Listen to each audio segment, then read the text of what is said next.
Alors déjà, les entreprises sont contraintes. Il y a un cadre légal en France. Il y a la loi Copé-Zimmermann qui a été votée il y a exactement 10 ans et qui a porté ses fruits. Et puis depuis quelques années, il y a également la mise en place de l'index mixité. Et ça contribue également, nous on le voit dans les entreprises qu'on accompagne, ça contribue également à la mise en action dans les entreprises.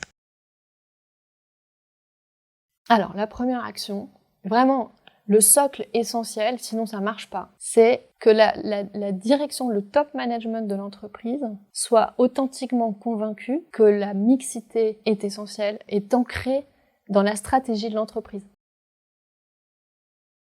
La suite logique de ça, c'est que tous les acteurs au sein de l'entreprise soient alignés sur ce qu'on appelle le business case de la mixité. C'est quoi le sens qu'on donne à cette action, à cette stratégie mixité, pourquoi on y va. Ensuite, fixer des objectifs de mixité, des objectifs chiffrés et avec des échéances dans le temps. Ensuite, il faut les monitorer dans le temps. J'ai un exemple d'entreprise qu'on a accompagnée qui avait atteint ses objectifs il y a environ 6 ans. Ils se sont dit c'est bon, on y est, on arrête de faire des choses. Et puis 3-4 ans plus tard, ils se sont rendus compte qu'ils avaient perdu 15 points de femmes dans le top 150 du groupe. Donc, fixer des objectifs globaux, ça suffit pas. Il faut aussi fixer des objectifs par strate, par niveau hiérarchique, par métier. Je vais vous donner l'exemple, par exemple, des entreprises du luxe ou dans la banque. Où globalement, on a plus de femmes que d'hommes au sein de l'entreprise. Mais si on va regarder après ensuite les instances dirigeantes, on se rend compte qu'il y a plus trop de mixité. Sensibiliser tout le monde à ces fameux leviers et à ces freins également.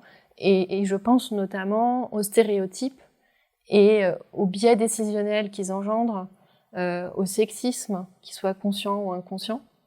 Et ça concerne tout le monde dans l'entreprise. Alors aujourd'hui, en France, les femmes sont encore plus largement en charge des tâches familiales que les hommes. Alors c'est un sujet de société. Ces femmes, elles travaillent, elles ont des responsabilités. Ce que peut faire l'entreprise pour réconcilier ces réalités, c'est de mettre en place de la souplesse et de mettre fin à la règle du présentéisme, en encourageant, en permettant le télétravail, ce qui s'est extrêmement accéléré depuis 1 an, en promouvant le droit à la déconnexion, en arrêtant les réunions après 18h, voilà. Donc ces mesures-là peuvent aider un sujet qui finalement appartient à la société tout entière. Mais les entreprises peuvent contribuer à ce niveau-là. Enfin, accompagner les femmes à tous les niveaux de leur carrière dans l'entreprise, que ce soit à travers le mentorat, le coaching, des séminaires de leadership, pour leur donner les clés pour accélérer leur carrière, leur donner les clés pour se mettre plus en visibilité, pour travailler sur leur sens politique, sur l'incarnation d'un pouvoir authentique, et puis surtout pour les encourager à oser se projeter dans leur carrière.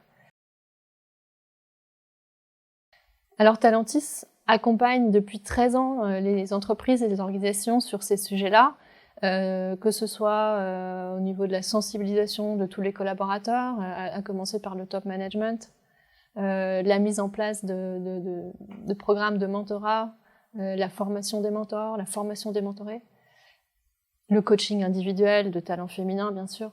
Mais une grosse partie de notre accompagnement se situe autour de la mise en place de séminaires de leadership auprès des femmes qui leur permettent d'accélérer leur carrière, leur trajectoire.